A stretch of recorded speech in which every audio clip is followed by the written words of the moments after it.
Okay, so tonight on System Basketball Clinics, we have Coach Doug Novak of Bethel University. Coach is gracious enough to come and spend some couple hours of his time to talk basketball, his finishing stuff, and most importantly, his drive and space offense. So without further ado, Coach, you have the floor, and I will, if you need me, I'll be right here to assist any way I can. So let's have a great session, and here's Coach Novak. All right. Thank you, and I appreciate all you guys tuning in. And I really would like this to be more interactive than some sort of presentation. I'm way more comfortable doing that. And this is the time of year for me to explore everything we do and test it to make sure it's the best.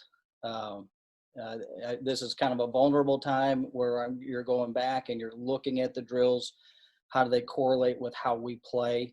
But I think it's a really important time in my season and that summer part too, is to evaluate everything that we do. And if there's something better out there, I'm willing to change in a heartbeat.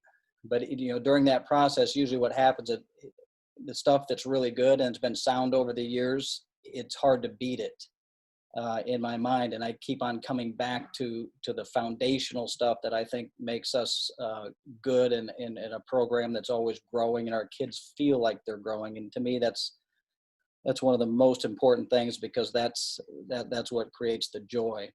The first thing that we start off with every kid in our program, and I was just telling Coach this, my daughter's a junior in college at Bethel, and she wants to coach, and she's got a 7th grade AAU team. And there's her first night. She's the head coach of that 7th grade, and it was the biggest deal. And she's making her practice plans. And she's seen enough of ours. She's done enough of our camps. And so it was kind of funny. And I was looking at her practice plan. She wanted to say, "What do you think?" And it started with finishing school right around the basket. And it made me feel good. And then I said, make sure you sell those kids. They're like, we're starting at the end. Everything that we do is at the end, and then we build out. So how we're going to stop going full speed is a big deal. And so finishing school for us is like the old mic-in drill. When you wanted to work on your finishing around the basket, you do mic-ins. And then we just progressed it to the finishes that we thought happened a lot in the game. And the first one is a strides, or a one leg, one hand. And they're going to catch it right hand, right leg, and then figure out how to get it to the rim. And one of the biggest reasons we like that is because it stops them from swinging the ball.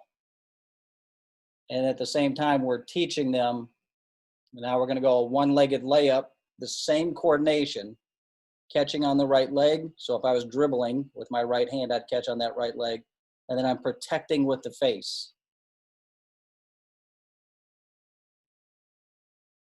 You can see how they've got that ball protected. They're not swinging the ball. Our goal would be to go as fast as you can and be as athletic as you can off of one leg. And we would say, go dunk it every single time. Players like to hear that. Obviously, you can't do it. And then we say, if you feel any type of contact, there's a little euro, but it's the same coordination. So we never have to think if I'm going to go off 1 foot or 2 foot. It's the same footwork, right leg, and then transferring it to that left leg in a euro step. I don't think that happens a lot in half court. I think it's more one leg and stride stop. So now we're taking that one leg and we're putting our other leg down. We're trying to sit on that defender's thigh to carve space so that we can shoot it. So it's an outside hand finish. Right leg, left leg's going to hit and come off. And now we're working the inside hand. And so we'll usually go, like 1 or 2 on each side, inside hand, outside hand. So it's really fast. And it's just not as easy as people think. Now that's the one we'll call a donut, or some people call a rondo, but it's the same footwork.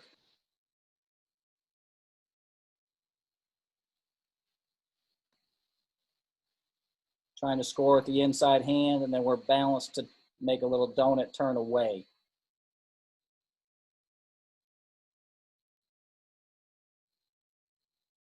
And then there's a little fake kickback.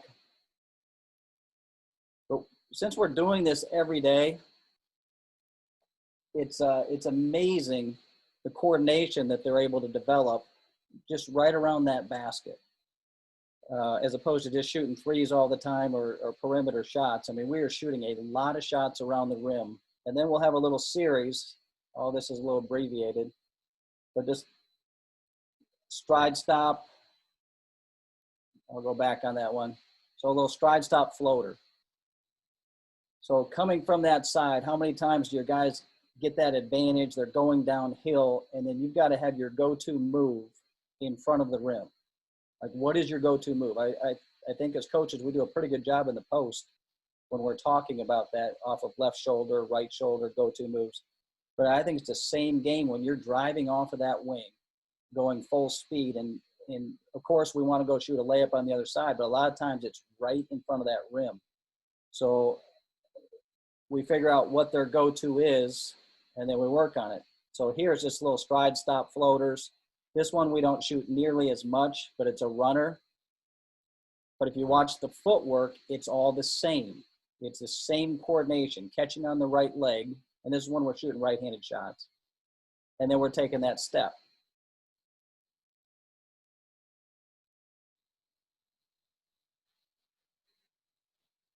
But without wearing guys out, I feel like we can get a lot of quick reps in and create muscle memory. Now, this is a drill that we came up with, called the freeze drill, so they can get their coordination while they're dribbling. And they're just dribbling and then freezing on that leg. And we like to pop that ball by our ear for protection. And then we'll go ahead and tell them what finish. Step for one leg, you'll sit on the defender's leg. But this is another good coordination drill. It's also a good warm-up drill to get their knees loaded. Now, we won't spend a ton of time, but that's usually like one of the first things we do so they can get that coordination.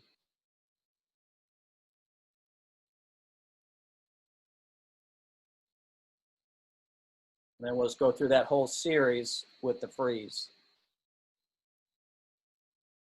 Now, once we've gone through that, kind of a quick warm up, I do like to have a bodies around them. And then this little pad drill, to me, we can almost create just about every move that we do here. We'll do it with our centers, and that was a center. He kind of chopped his feet. He's measuring his steps, which I absolutely hate, but that's part of learning. This is early on. So we're taking the heat right in here. And sometimes when you get these, we'll talk about how we want to clear this space. Right now, they don't have to think about anything. The space has been cleared, and they're just thinking about getting to the rim and maybe taking a little hit. So there's the hit, and we're constantly addressing eyes on the rim. Usually when you get hit, the first thing that drops is your eyes. A little bit of pressure always makes you look down to find your feet. And so our coaching cues are eyes on that rim. And so now we're battling that next pad, and now we're working on that stride stop or different moves that we have. So we're taking up the vertical slack here. The defender's playing at the three-point line. We go right at him instead of going across. If you go across, the defender just walks with you and you're dancing, your dance partners. Windshield wiper defense, you don't really have to do a thing. But if I bring it down and go in, now I got a chance of getting into the paint right there. And then we're talking decision making and what happens after that.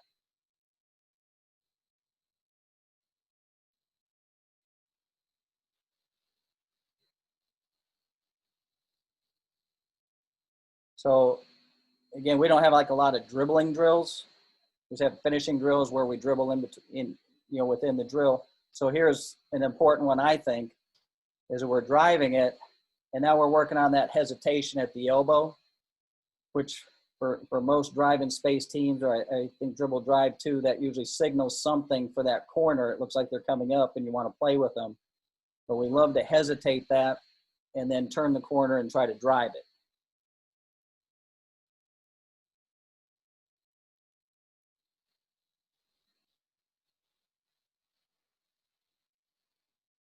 And we can mix up moves up top.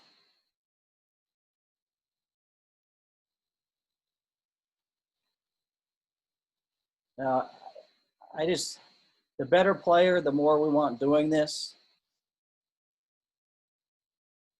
But we love changing directions at the opposite elbow. So if we know that that's where our space is. So we'll take you a little bit further than you want to go, even if you want to shade us a little bit.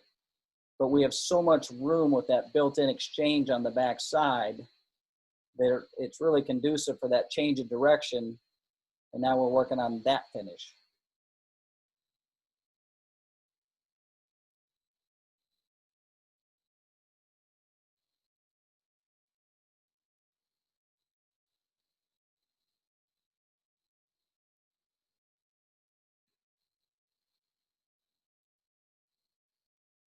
So, and again, you guys have any questions, just pipe in. I'll stop and talk in more detail if you want. So here would be a next phase of offense for us, is that we've been getting by the first line defender. One, we just went by him. Two, we changed directions. And then for us, if we can't do that at that elbow area, we're going to bounce that thing out, create space, and we're not going to re-attack there usually. That's what brings our center up. And most years we like to run a little bit of a chin type action. We call it tap, but it's really based off of a Princeton offense. And we'll run it over the front, and it's a good post up for us. So now we bounced out through guard to guard, forward, and now we're working on our post up. So all those finishing school things come right back into play while we're working on some team offense.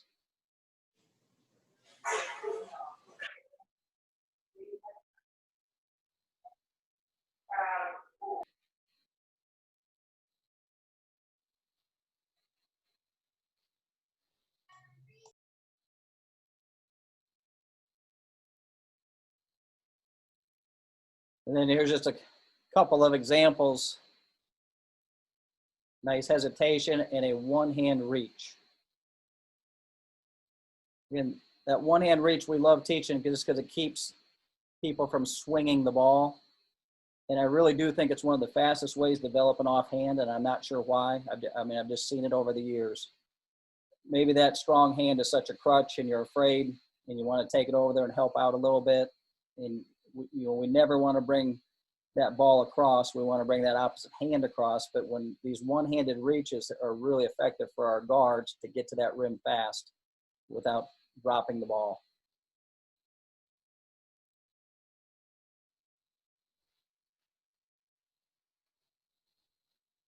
Again, that's basic layup. So to me, with dribble drive, space, guys that are trapping and you're dribbling at full court, full speed, I get the advantage basketball game and pressure, and I want bodies around them, and we do it the majority of the time. But sometimes I really do believe the act of going as fast as you can with the basketball and trying to score a layup, that's enough pressure in itself when you're playing with that kind of speed, and now there's a little bit of pressure, and now someone's running behind you. So, there's kind of a reason we spend so much time with that coordination piece of being able to go off one leg or two. Here's a nice one of creating some space with that lower body off that stride stop. Same thing.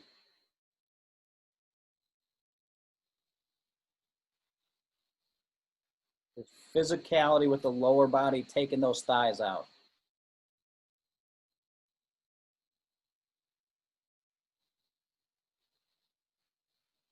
Nice inside stride stop, inside hand finish. The balance, trying to score with the inside hand, show it.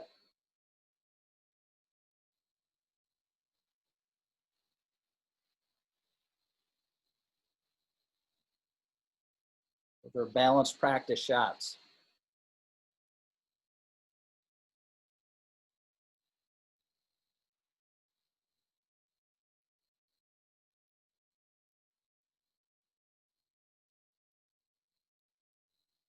That's the one where it's a little fake kickback. Somebody's coming in behind. He's looking to pass, but his defender moves on him. Because we're working on that coordination, they can make multiple pivots.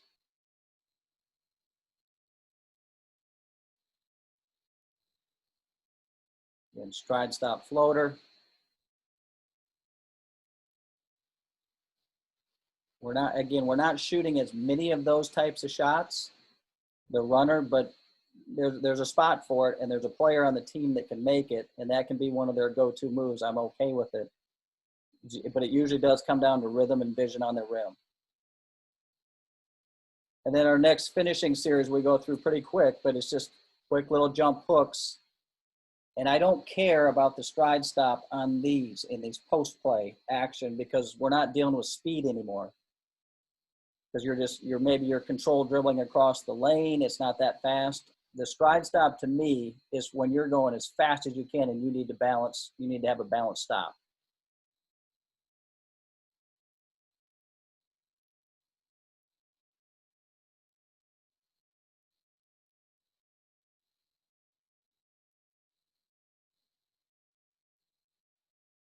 And then we'll always work on a running hook just because I enjoy it.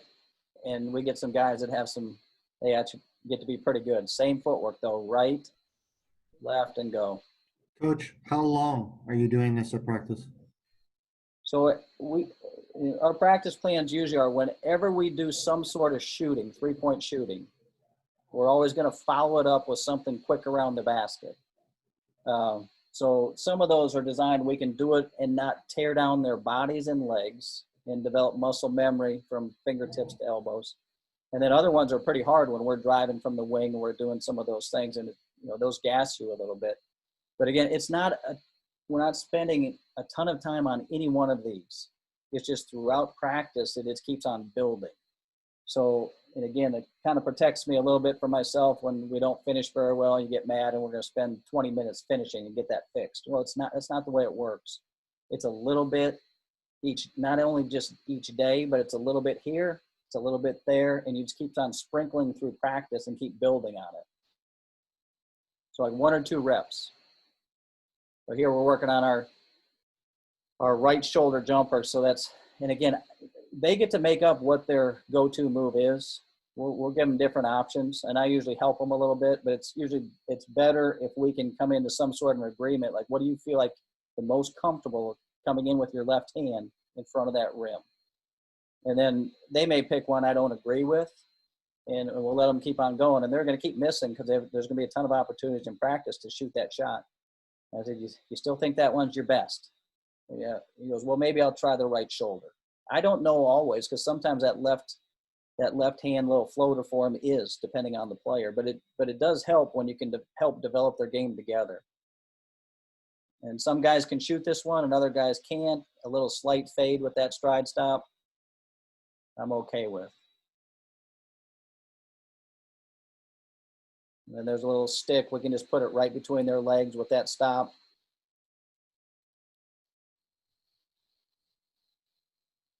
And then we start adding extra pivots to it. But again, it's 1 or 2 reps. As soon as we go through that on catching type stuff around the post, our goal in the post is always control to go get a layup on the other side of the rim. Don't let a finger stop you. Don't let a shadow stop you. Control, we're trying to get that inside foot pointing to the sideline, which allows us to run. Then our next one usually would be something right in front of the rim. We might just bury him if it's a smaller guy, weak. And then we can add some dribble drops and something to the baseline. But so some guys develop into great posters as small guards, and we give them a lot of opportunities to get in there. And even if you don't, that's okay. I just like the opportunity that everybody can do everything. There's some dribble drops.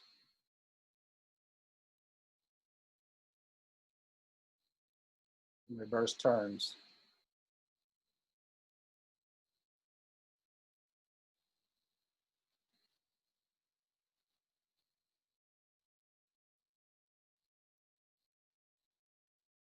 Usually we like to lean and roll off of somebody if they're just really bodying up to take away that middle. We like to roll on you and get a full pivot. And our first dribble would be in the paint. So now another part of offense for us, we thought we could drive it.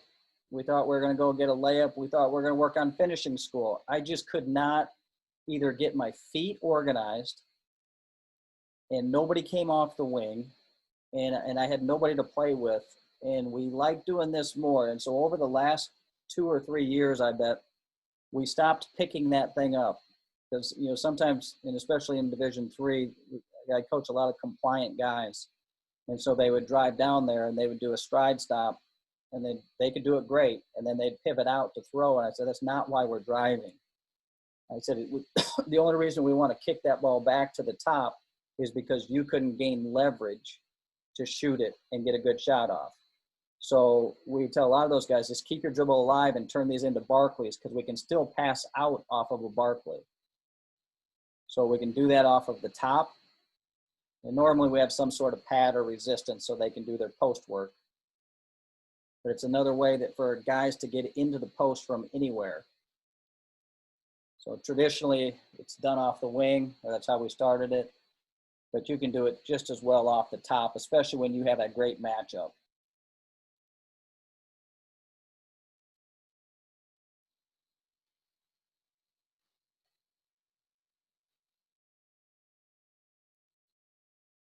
So again, even good teams, I mean, we're guilty of this as well. This is a pretty good one, of building that wall and not letting it move. Like we just say, like, they're going to get to the front of the rim and we're going to build that wall. We're going to sit down, and you'd be amazed how many times you can just keep on dribbling right by the guy. He stops moving his feet. But it does take some coordinating dribbling. And so that's a really nice control to go. And he's trying to get his right foot facing the sideline. And then he can run.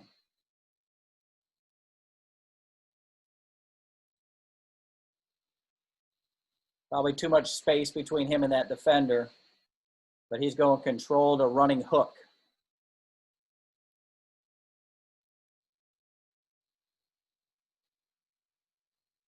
And then again, just always a nice option. Now, again, the referees are changing a little bit. They're looking to flop on you, but we really like to try and bury people under there when we have a little bit of size or that advantage. And we're just trying to put you under the net.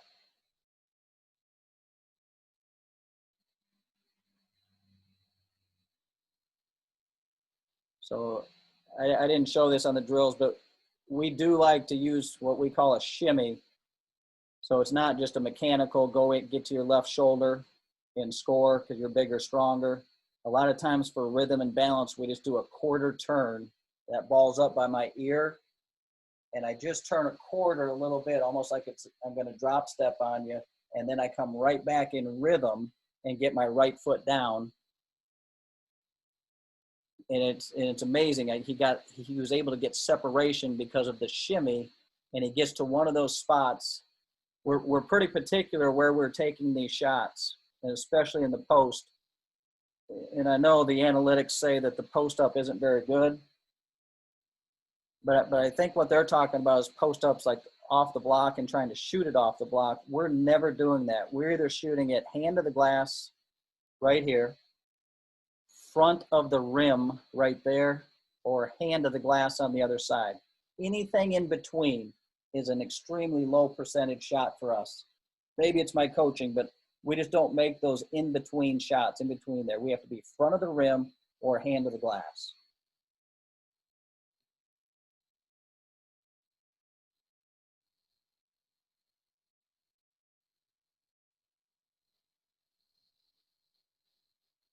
Again, just a little slow guard that can't get by anybody, but he turned into a good post player. A nice bury off of a drive. Multiple pivots.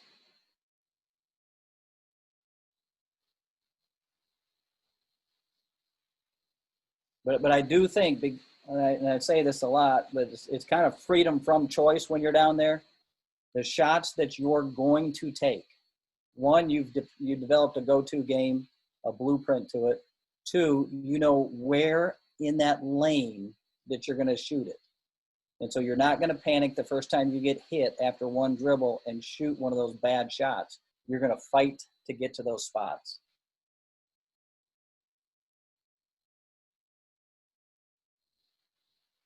Basic dribble drop.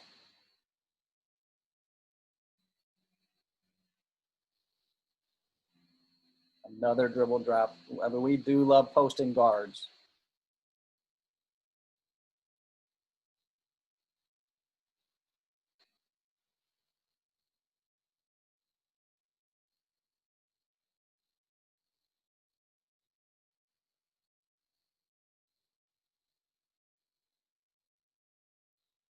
So, and again, this doesn't seem like great offense. Didn't beat his guy, just drove down there, but he knew that that was the matchup and that he could score that all day long. So the more people we put around him, the easier he is to guard. So that little pad drill that I showed you at the beginning, it's a little bit like this. Some defenders will back off like this. And the last thing we want to do is just go to the space. We need to take up the space, vertical space, go at him, and now I'm going to have a confrontation at that block. The other thing that we'll do off those two pads is we'll turn these into Barkley post-ups. And now we're playing to his strengths. And we work a ton of passing out of there too, which is kind of the advantage of having a guard down there. So it looks like a lot of our guys can drive. And sometimes there's only like one or two that can really get there on their own. But the other guys can pitch it and post it. And we think however you get it down there is a good thing. And we're working a ton on how to either score it or make the appropriate pass out.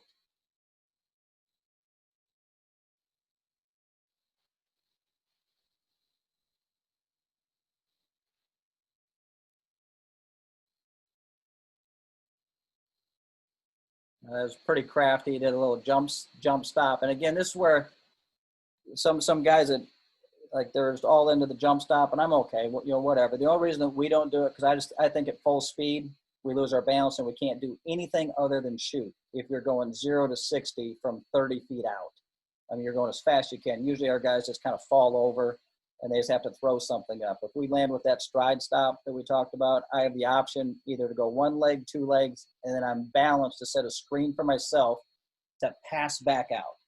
But when we're in here going slow, and you can see he just kind of jumped there, and that was a legitimate jump stop. Like he's not going to fall over. There's not enough speed that's going to cause that. So, I mean, that's fine. In the post, it's fine.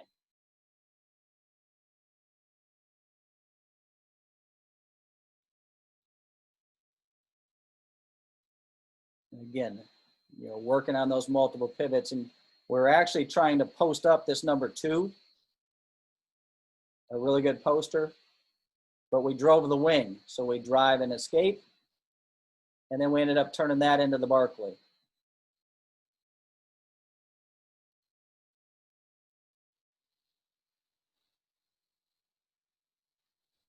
Nice quick spin.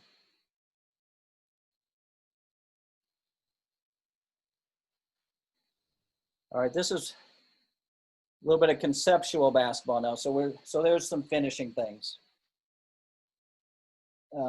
things that we think are important. So one of the cuts that we make to create space would be a fan. So pass it, and then we fan at that corner guy, and then he's got to run baseline. And whenever we drive and pitch the ball, it's always penetrate, pitch, and post. So now 10 could shoot it. That should be his first look. He can feed the post if he wants to, or he could drive it baseline or middle. And I do think that's important to be two-way drivers as opposed to being locked up, with that guy slicing to the corner all the time. That bothers me, that I can only drive middle and then I become a directional offense.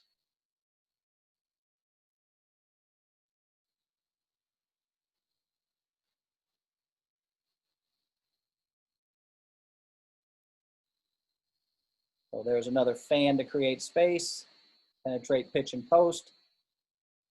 There's our matchup.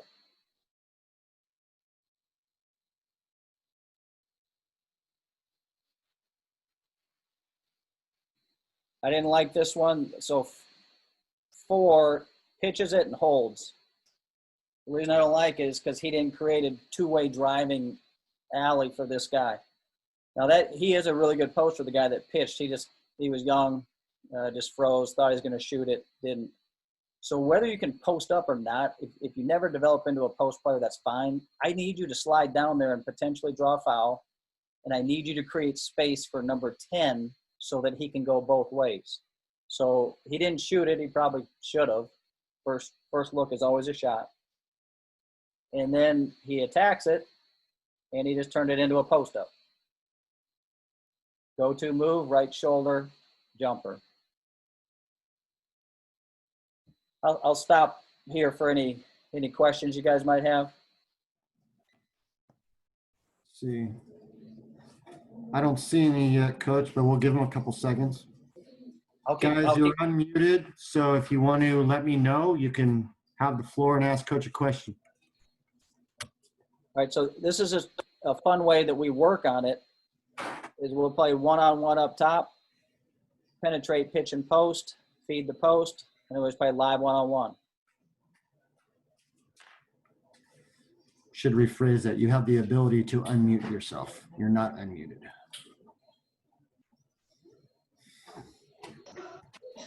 Coach Novak, how long is the whole session that you do with these drills? Pretty quick. I don't think there's any drill that we ever do except when we're playing 5-on-5, maybe some 4-on-4, where we would ever go over 7 minutes. And I'm guessing these little drills, these are fast. Sometimes it's just one of each shot, you know, if we're doing some finishing things. And we have an order to the practice, but I don't want it to be so predictable. It's like, here we go again. It's so easy to change the order. You know, one day we're doing freeze layups. One day it's just quick around the basket. One day we're going hard off the wings, going full speed, trying to do it. So we just keep on trying to mix it up as much as we can. One, to keep them engaged and interested. And then two, when they start feeling it, like, hey, I'm getting better at this stuff. That's when the gym becomes magical to me, when they start to feel that.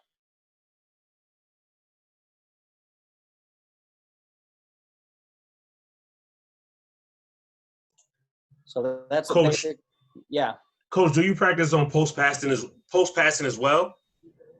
Yes. So, I mean, we'll do some little sideline drills for that stuff. We're not going to spend a lot of time on it because we're getting a chance to do it so much in live play. So it's almost like our live play, our live 2-on-2, or live 3-on-3 is our practice in post feeding.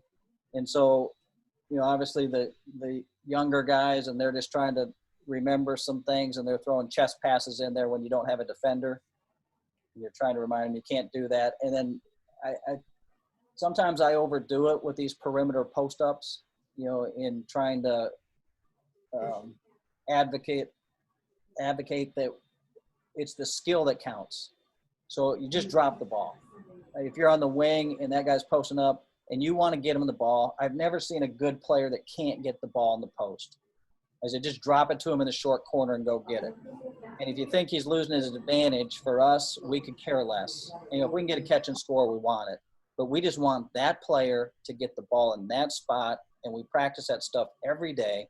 So the advantage is in that matchup.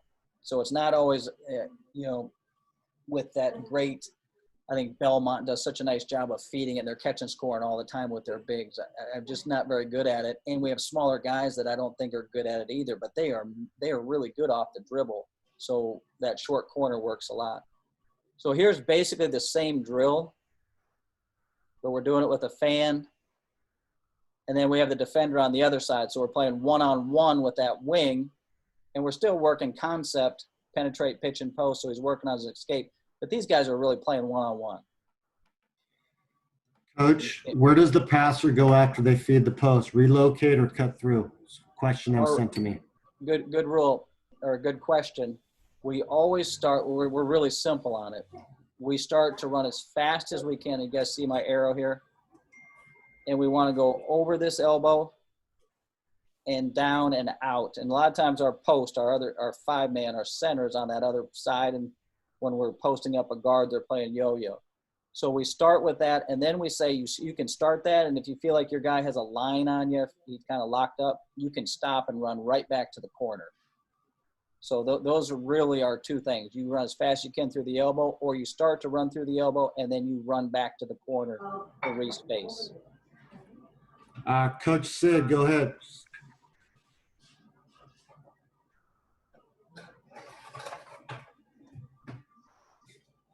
Where you at? Coach Sid.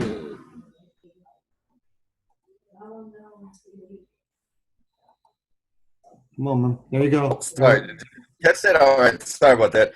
Coach, I coach girls. I know you mentioned your daughter's coaching an AAU girls team. Do you advise 2-foot finishes with her, or do you still ever do the 1-foot finishes that you started off with? Both. So our objective always is to go off 1 foot and be as fast and athletic as you can. If there's nobody around and you're ahead, that's the goal. And then if you ever start to feel contact help coming over, that's where we're going to take that other foot down and turn that into the stride stop so they can work those finishes, carve some space off with their butt, or pivot away from the defense, which that stride stop usually allows you to have better balance to set a screen for yourself. So I don't coach. I really never coached girls except when I came to Bethel. I teach a basketball class, and I have like 35 kids in that class. It's in this gym. And I'll have all my assistants out there, and my daughter, in fact, helps out sometimes. She takes the class every time. And we have all these girls in that class.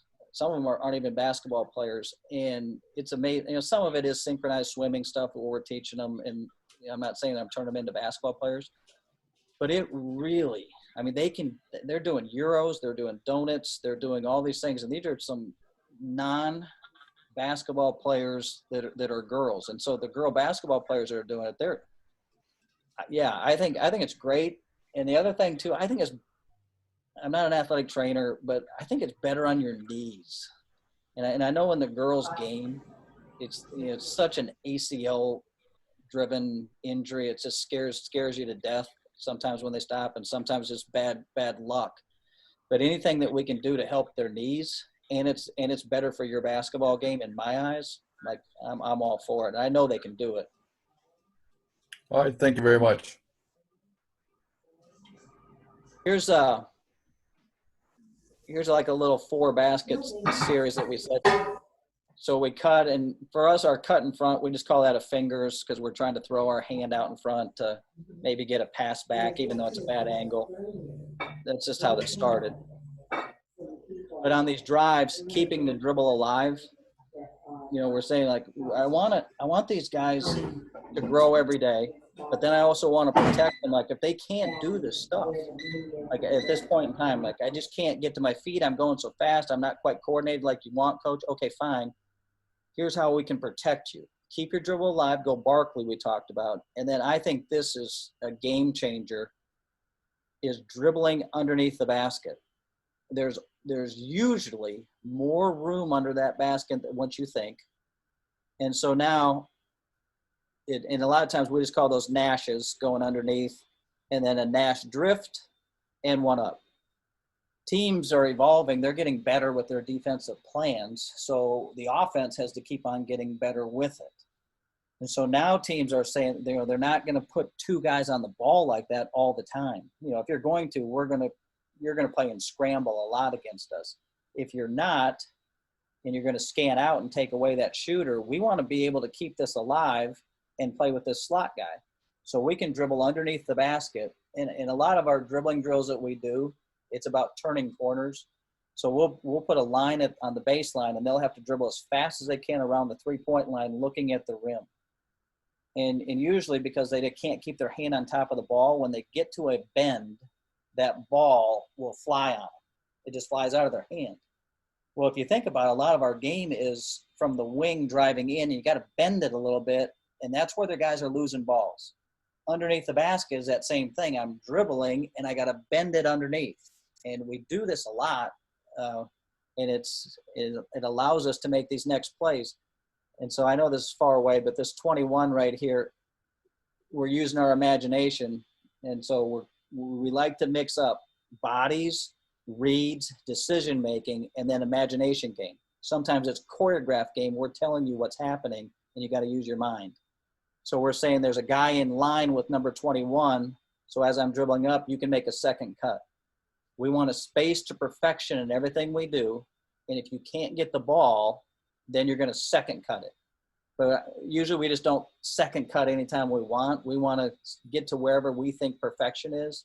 And then you can go ahead and cut if your defender's there. So here's a dribble up and a nice little second cut.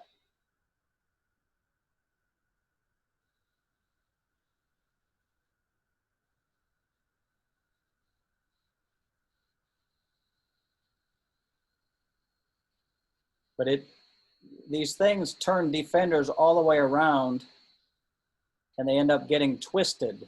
And so I really like the idea of going underneath. And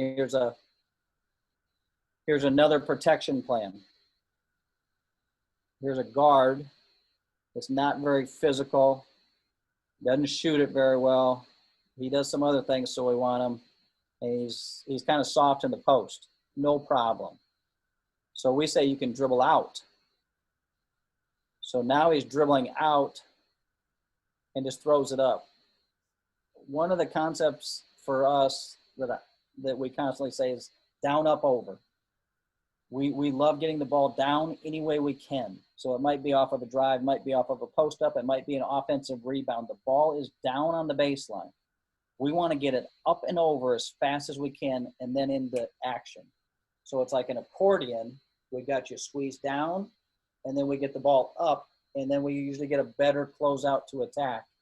And it doesn't always have to go across, but that's got to be the intent. Like when we threw it up here, he could drive that middle seam. We could slice this guy away, and he could have the gap.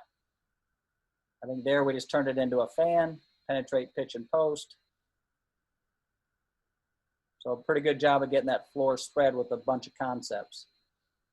So he sliced, drove it, no advantage, lost no leverage, down, up, over, fan.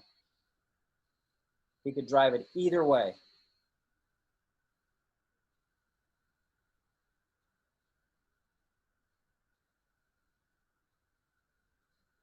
Dribble out, made a second cut.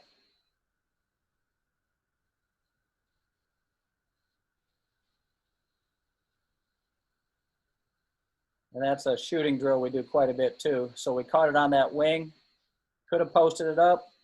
We drove baseline because we have room because of that post up. Escape, we could throw that one, but that defender's in line. We spaced to perfection right here. And if your guy's still in line with you, you're allowed to make that second cut. So we keep our dribble alive. We've got a Barkley, a nice little bounce pass and finish.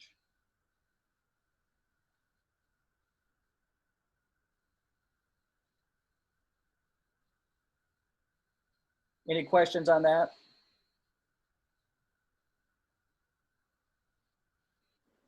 So again, we created that with the fingers. There's our gap. We can't get by this guy though. He's better than what we are. Don't care. And I never want anybody to feel bad about not being able to beat your guy. We'll just beat you another way.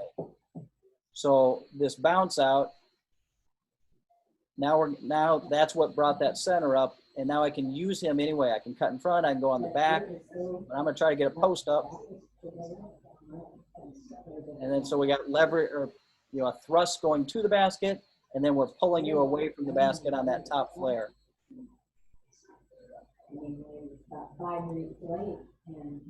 And then if you watch this, we're right back into drive in space when we caught it off the top flare. And now we use a redirect to change direction at the elbow, which we love because there's a natural exchange on the backside. And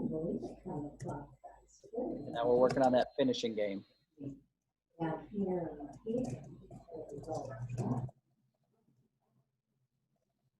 Now there are some teams that we've had, and I think we'll do it next year. We'll be setting more ball screens. So here's the same thing. This number 10, it's a bad matchup. That guy's really good. He can't get by him, so he just bounces it. That's going to bring our center up. We can throw it across if we want, or we could slice that guy out. And then we just So, exchanged the backside, I or just we told could have them cut on all, the and then I'm front gonna give side. it to them before they leave on the YouTube channel. But could you please subscribe? So, But we and I said, but we just "Well, go so right what?" into a ball screen. Well, I need 100 so that they're like, what's the channel? And I put the,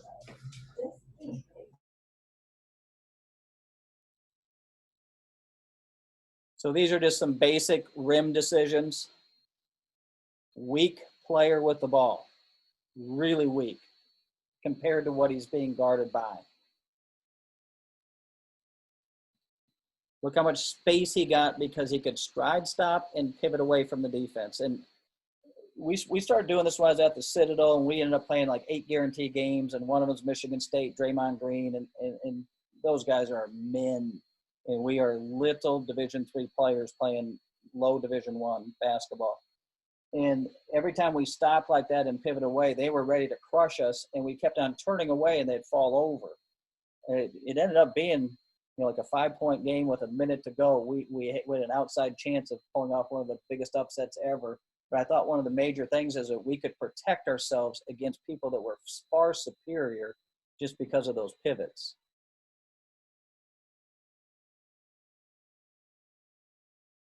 That would be considered a down, up, over too. So whenever we got that ball down, up, let's try to get it over.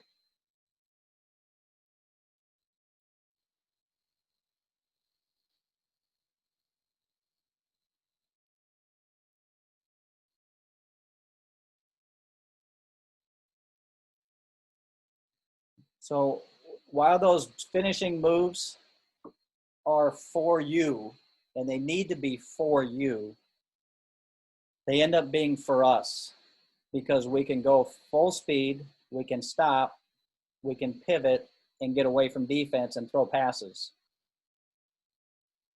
And to be honest with you, that's kind of the only reason we stopped jump stopping is that we couldn't, some of our best athletes could, but the majority of our team just kept falling over their nose. They would go so fast, they would stop. Just like I said, I was all over them, 2 feet. And they'd go 2 feet and over. And so I said, this is too hard to try to play this fast with this type of athlete. But then when I watched what our best guys were doing, they were doing the stride stop. So we started teaching what the best players were doing, and then tried to, we kind of customized it so that everybody did it.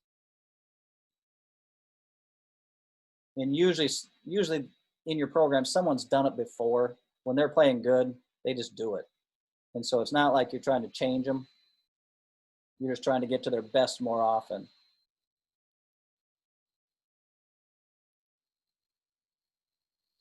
Yeah. Doesn't feel like he's got anybody to play with, no problem. Protection plan was at Barkley. Little shimmy, jump hook.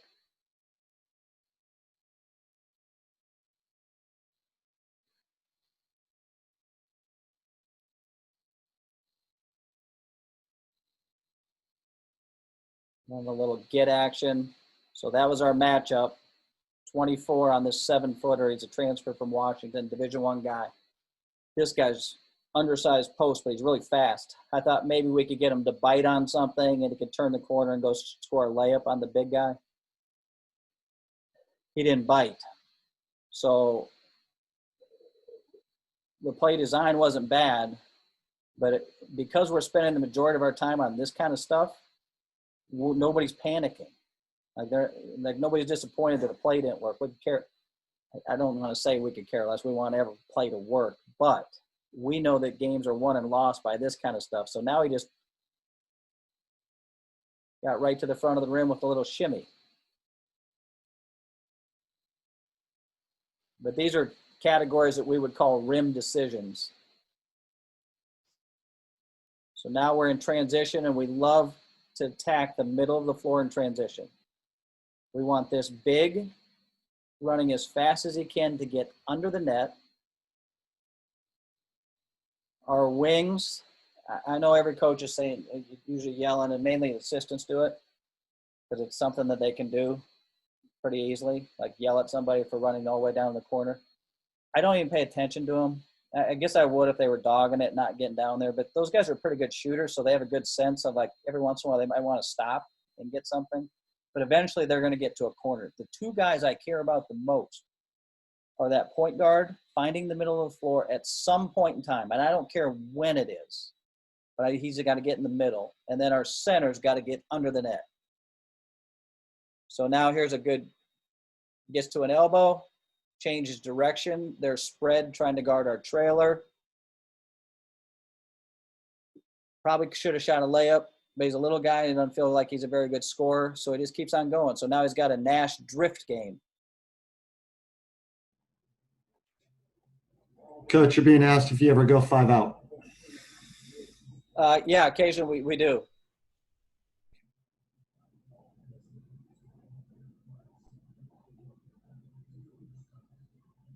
So here's another example of middle of the floor. He can attack either elbow. Sealing inside with that big to try to get a layup. Nash, slot. We'll never shot fake. We're going to shoot every single time you catch the ball. Shooting foot back, ready to shoot the ball. And then we can make a decision late not to shoot it. So we just say, stop your shot, which really is a shot fake. But I don't want those guys manufacturing shot fakes. I want them thinking shot.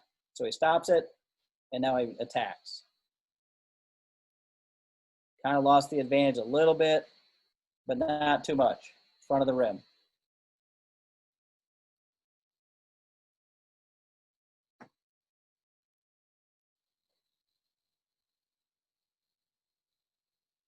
So here we are again playing 2-on-2 in the middle of the floor.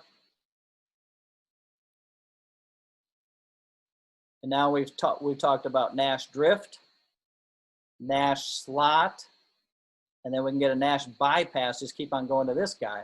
But then there's a little internal game with our post player, and we call that a yo-yo action. Those two are playing off of each other, and now he's going to drop it off in front of the rim.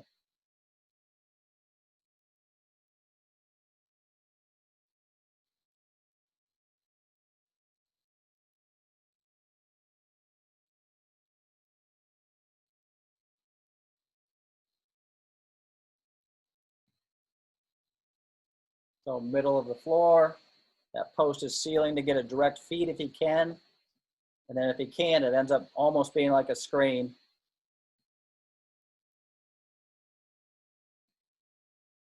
And then we just went into our bypass action. But defenders, when we go under the basket, when we dribble out, they're having to turn their heads. And again, I think it's one of the tougher closeouts. Having to tag a roller and come out, it's a tough closeout. Normal shell, penetrate, and pitch, not nearly as tough.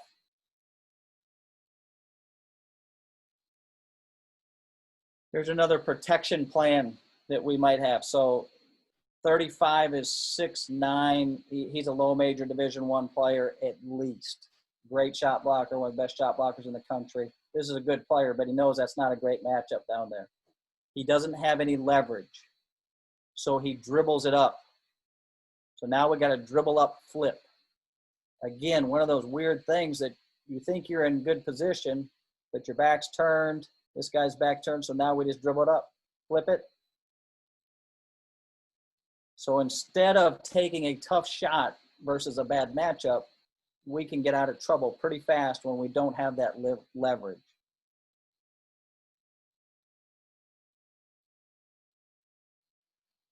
And here's another dribble up flip. That was our matchup in the post. And we had a little bit of everything, a dribble up and a yo-yo game.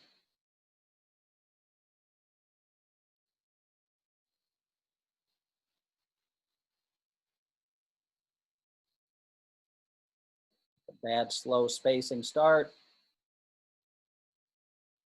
Nice attacks, no leverage, dribble up. And we just happened to miss that one, but that's a makeable shot.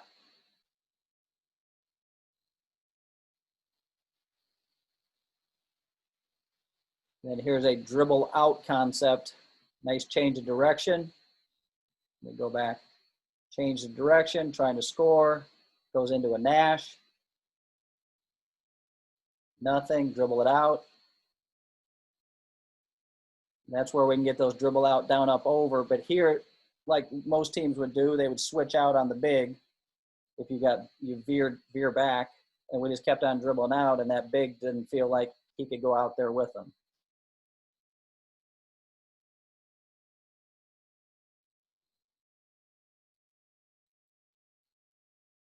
Any other questions before I go to this next segment? I have it for later, Coach.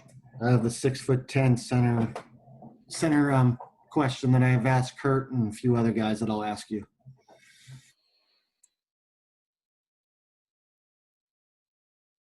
Let's see, what is this one? 71.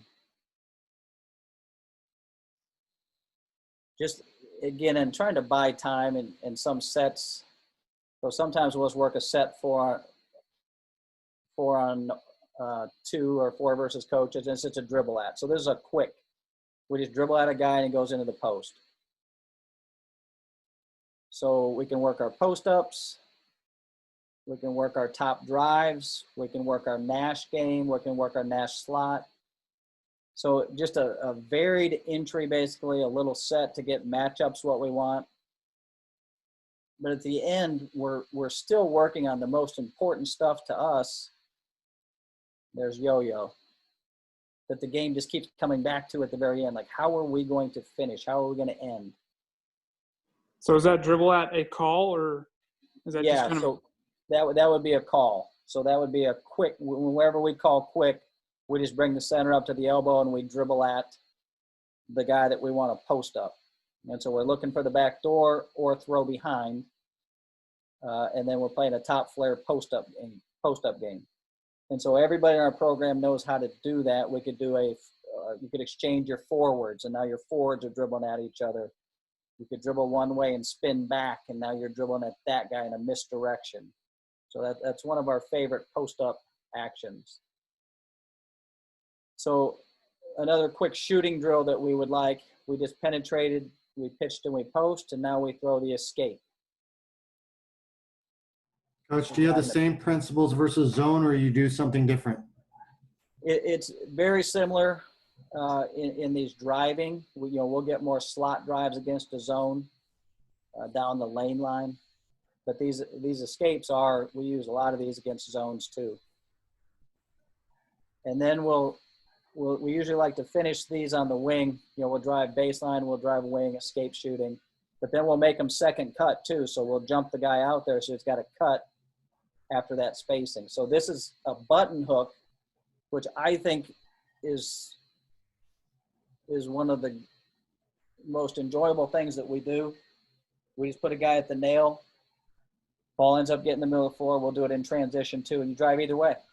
And so we got 2 guys in the corner, and we got a center. Whenever we see we're in a button hook, our center just whatever block he's on, he usually just moves right under the net, and then he tries to seal his guy for a direct feed or seal it for the layup. If 2 guys chase one on this, because it's not a ball screen, we are escaping away from the ball to the high guard spot. So it's the same concept that we do on the wing. We do it in the middle of the floor. And then again, it's our same stop. So all that shooting footwork that we started this clinic with, it's the same as when they stop there. And Coach, I was watching your games on YouTube earlier today, and do you do this in transition too, where you kind of tell the inbounder to kind of tag 5 to 10 feet behind the ball handler, and you kind of just dribble in there and you pitch it behind? Is that something you just do, or does that something happen organically for you? No, so our rules on that, because we want our guard to control the middle of the floor, and we started this about 1.5 years ago, maybe 2, is whoever gets the rebound, you're going to trail. But we don't want to fight to stay behind the ball. So I don't want you stopping and walking to get behind the ball. There's nothing wrong with it. I just don't like the look of it. So I said, if you're close to the ball, you got 2 spots you can run to. You can run to this button hook spot where we're starting here, or you can run to the brush spot. And if you guys watch Davidson or Tennessee now, because Tennessee does what Davidson does on the break, and they'll just stand with their butt facing half court at the top of the key, and you can we call that one a brush, and we can go either way off them. And I like having both of them in there. Button hook by far is the better one, so they can see it and we get these escapes.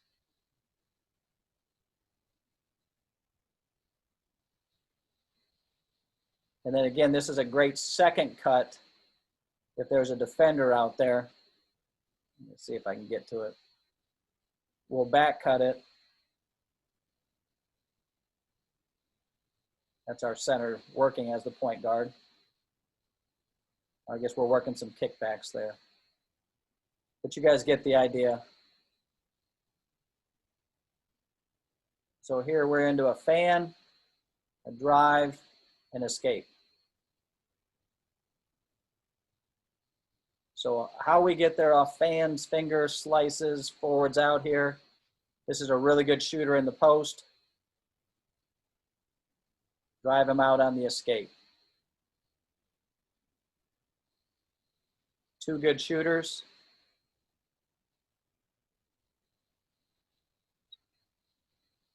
So this kid is really good now. He's a really good shooter. He turned himself into a good post player. But, you know, I love it because his stop is great. Turning away from the defense. We're not hanging out in the gray area. We are sprinting to get stationary. We want to, all of our threes, we want to be still. We do not want to be on the move. We want to sprint to get still, and we can rest out there.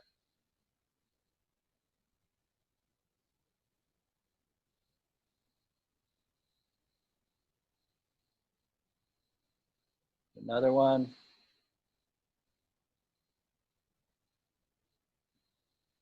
Now, here's a general rule when we, again, this is a down, up, over.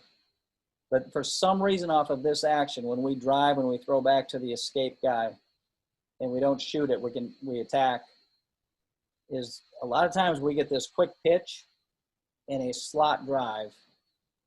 And we say that's the one time where we cheat our footwork. So there's only a couple things we're adamant about. Your eyes on the rim and your feet and throwing strikes. The other stuff, we'll whisper like the whole time about it. We try not to yell. You can't yell about everything. So they know what's important. And so that shooting foot back, transferring the weight, you don't necessarily have to step. I just want you to transfer your weight so that your shooting foot is coming down while you're either getting it into your snap or some guys are pocket. But when that foot hits, you have to be in one of those two spots so that you can explode into your shot or stop it. And it's a coordination rhythm thing. And I just think if we can teach these guys coordination, the best players I've ever played with, regardless of the sport, have always been a little bit more coordinated than the guy next to them. With their feet, with their hand-eye coordination, with their motion, there's a reason they can throw the ball a little bit further. Their mechanics are a little bit better. So we're just, adamant about this coordination. But this is the one spot where we won't work our feet. We'll be set to work them, but we say you can cheat your footwork and just run through this catch and drive it because your defender a lot of times is coming from east and west instead of north and south. So you don't have to work your feet on this. And so we call that cheating with integrity. And then we try to explain that that's the only place that you can cheat with integrity. This is not a life lesson that you can take to your girlfriend and on. That's the one time you can cheat. That was a joke, and I can't hear anybody because you're on mute. I'm sure you're all laughing.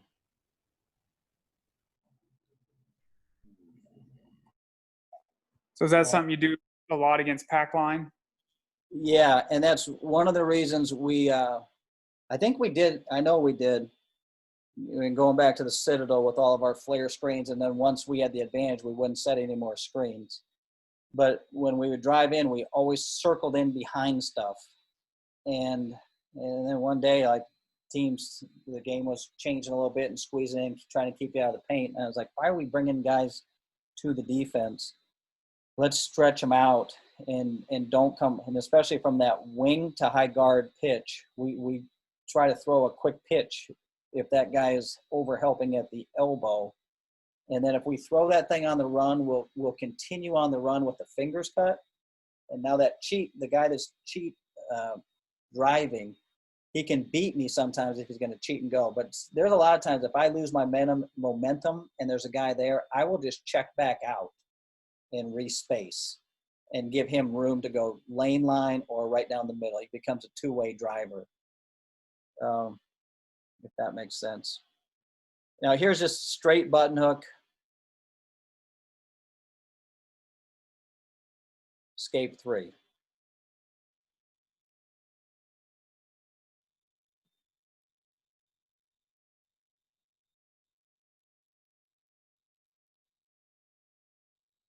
Again, I like it. You're not putting two guys on the ball. You're not setting a ball screen. And then when you actually do ball screen, it does affect some things.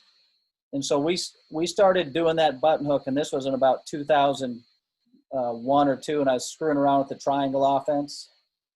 And Tex Winter had a button hook in there, so you could run a button hook and then pass to the high wing as you cross the floor. And then I had a little athletic guard from South Carolina, and he drove off of it, and he didn't pass to the high wing, and he went and scored a layup. And I yelled at him. I said, knock it off. You're screwing up my good offense. And he goes, I got you, coach. I got you, coach. And then he went and did it again, and I got pissed at him again. And then the third time he did it, I was like, screw the triangle. We don't need to throw that high wing pass. Let's just keep him down. If we can create this kind of space, for such a great handler, that became the new button hook.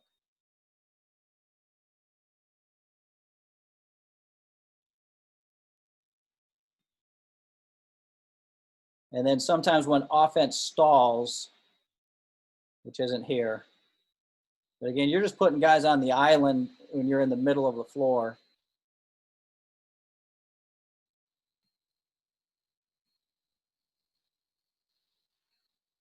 This might be a good example. Bad possession. Actually, that was an escape. I don't like the way he pitched it and posted. It was pretty soft. Almost got in the way, but again, great stop, great donut, kick out.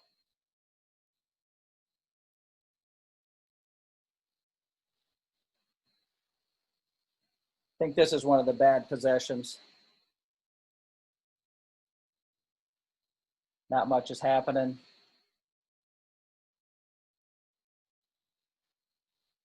Like right there, just dead.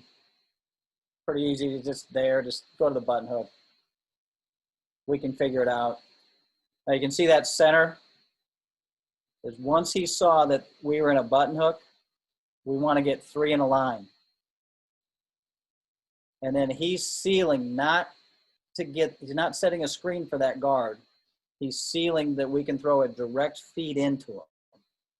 Now, when we have a better center, we do it a lot. And when we have bad centers down there, or that's not their gift, they can get our good guards layup, a lot of layups, because you're taking the shot blocker out.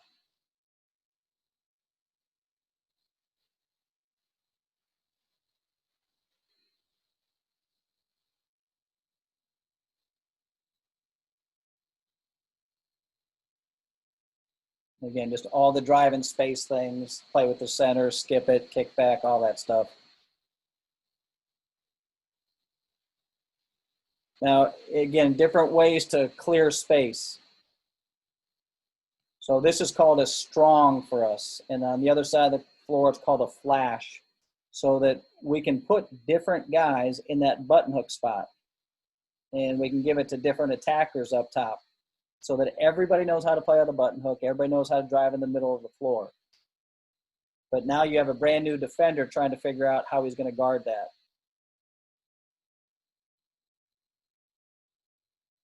And then we just turned it into a Barkley. So here's a strong. We throw it guard to guard. We bring that wing in. Now he's the button hook. We throw it back. Cheat.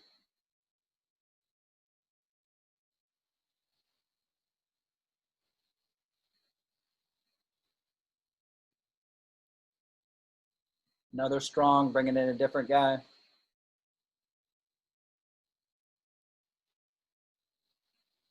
It's just, instead of just making the same cut always, where defenses can get a rhythm of where help's going to come from, the fan, the flashes, the strongs, it distorts the floor to give your driver different spots to attack from. Here we're going to bring it in from the weak side without a pass.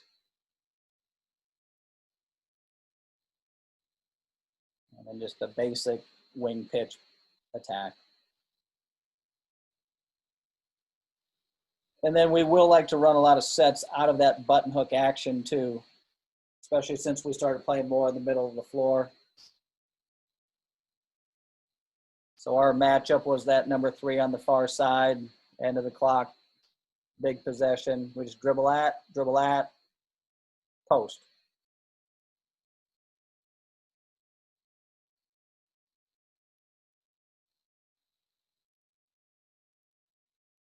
I think these are fun against pack line defenses. So here's a button hook. And then we fan right away. Now he cheated the fan, and that's no problem. Because on the throwback, we're going to dribble this button hook guy out, and we're going to speed catch the guy out of the corner. And he's going to catch it on the run. He's not going to work his feet at all. This would be the total definition of cheating your footwork. And so this is good against man or zone and really good against matchup zones. And these are the speed catch series.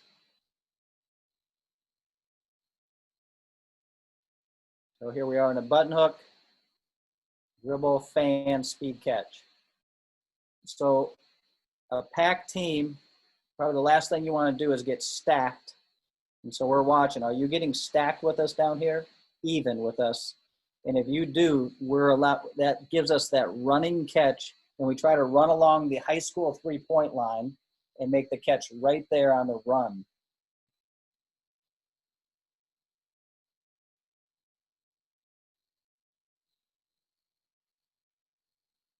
And we can go either way to play with any guy we want. So, and not everybody's great at speed catching. So just like any play, it's personnel driven.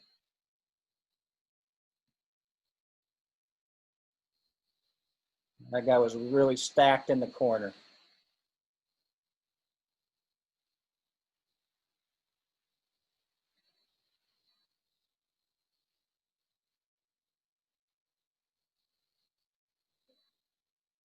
Probably one of my favorite possessions because it was a game winner to win a championship. So defenders are way more engaged. We're running that speed play. He's catching it, but not near the advantage he had on those other ones. But if we're to say, that's okay, nobody's panicking, the play worked just fine. We got the ball to exactly who we wanted, where we wanted, and all this time that we've spent on this finishing school stuff, dribbling into post-ups, that's what won the game. It wasn't button hook speed. It was his ability to catch it and dribble down there and score. And then here we're just running it the other way.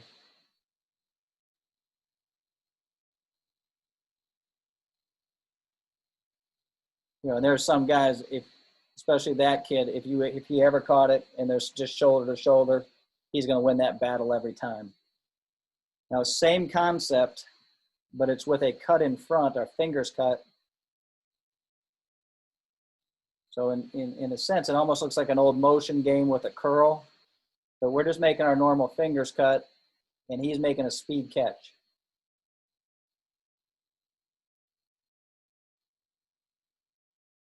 And I guess that could be reads. We've never really let them read. We like them spacing first, just so they learn how to space. So we would call something like that, out of our speed series.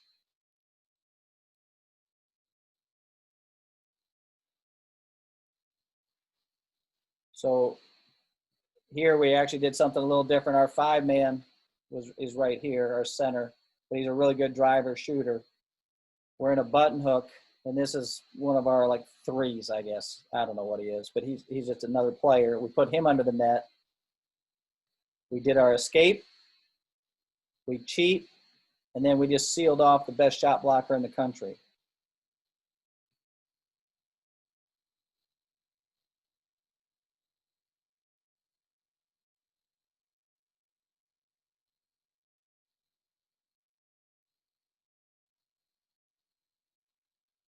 So again, we're playing button hook game. And now there's an eyes cut. So whenever they look at each other and they can't throw it, and a lot of times that happens off of a switch, they want to get cute. And because we can stop that way and it's an easy pivot, there's a nice little bounce pass for a score. So that can happen off of a middle drive, looking back at the wing, or it could happen off of a button hook, looking back to the escape guy.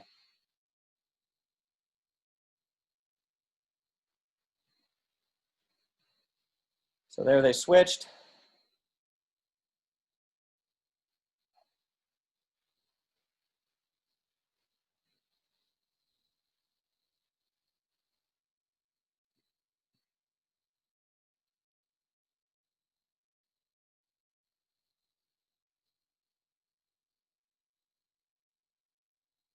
And then here's one of those, something we like to do in transition. So he's trying to get his layup. That 52, he's trying to seal to get a direct feed. And then we look to throw, we can throw back to the trailer. He could dribble down, do nashes. He could play with the ball. So he can do whatever he wants. We're running the offense full court. But whenever we throw back like that, we never cut. Because we've got all the defense on this side. It's in some ways it's a down, up, over. And so any misdirection, anytime we go one way and throw it back the other way, we do not want to cut. We just want to respace.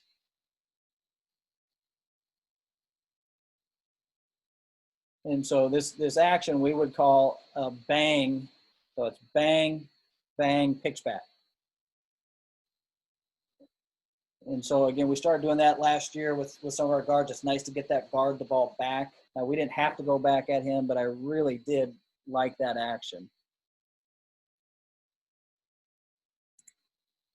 Kind of flew through those. What questions you guys have? Let's see. Coach Bardette, go ahead. You had a couple? You still here? I had two questions as it relates to the penetrate pitch post concept. Do you allow your players to do that from a perimeter pass, or do they need to break the 3-point line with the bounce first in order to do that? Yeah, I would want it to be penetration. So the couple examples, you might be a high guard spot and you're driving across the floor and you play with the ball side wing, penetrate pitch and post. I might be a wing and drive it wing to wing. So as I'm coming across the floor, I got into the paint, I bypassed all that stuff up top, and I played with the opposite wing. That's a penetrate pitch and post. So anytime we get in there, you can do that. But if we're just like swinging the ball around, it's not really penetration anymore. And then on a lower drive, do you ever penetrate pitch post into the button hook spot, or does that get in the way of the down up over concept? Say that one more time. So say you've got the ball in the low yeah. wing or in the corner perhaps. Yeah. You get a gap drive and then you pitch it up to one of the slots. Yeah. Do you ever penetrate pitch into that button hook spot, or is that getting in the way of the down up over action? No, that's that is something that could be done, especially if I lost my momentum. A lot of times we throw that thing on the run, so we stay on the run would be like teaching point. But sometimes you get knocked off base, and we used to like go right back in there into that button hook spot. It didn't feel like it was quite as good of an advantage for that guard when he drove it from an angle and an escape out. It looked like it was easier for the defense to manage a little bit. So what we started doing that one, rather than going button hook there, we would just try to, like that bang bang action I just showed that last clip. It would almost be the same thing. I would drive it, I got knocked off, I threw it to the high guard spot, and then I spaced quickly, and he could pass it back to me, bang bang, and make a fingers fan, or he could drive right into me. And I know it looks stupid, it sounds stupid, but for some reason, that defender that stopped you feels like he's okay, and he stays at the elbow, and when someone dribbles right back at him for a little pitch back, it puts us right into the button hook, just reverse order. Does that make sense? Yeah, awesome. Thanks. Appreciate it. Coach, it says on a fingers cut, is your goal to get through as fast as possible, or do you brush the back of the on-ball defender? Is it different for a switching team? Yeah, good question. So the goal is not to touch anybody at any time. Uh, your job really is to go 0 to 60 and get to that corner and create space. Either get to the fan as fast as you can, and maybe the fan we don't run quite as fast. It doesn't matter as much. But on that fingers, we want to create space as much as we can. Now, if that team is sagging, and so they're sitting at the 3-point line, and we play pretty high so we can move the ball around. And I just take off on a speed dribble. You know, this is where we're like the little nuances of trying to take your drive game a little bit further. Like there's a chance I'm going to run my guy into the fingers cut. And I don't, in the way the game's being called now, people really like to call that, and it's pretty obvious. And we don't need that kind of help. We need space. We do not need that screen set right there, or that running screen, or that illegal screen. So that's why we're so adamant. If your defender is down and someone threw it to you and made a fingers cut, we want to bring the ball down, take up the vertical slack. It does two things. It gives my fingers cut. It gives me a better angle to get into the paint, one. And then number two, it allows my cutter time to get away from everything. So you can't switch it. You know, again, if you were to say, what's the advantage of penetrate, pitch, and post?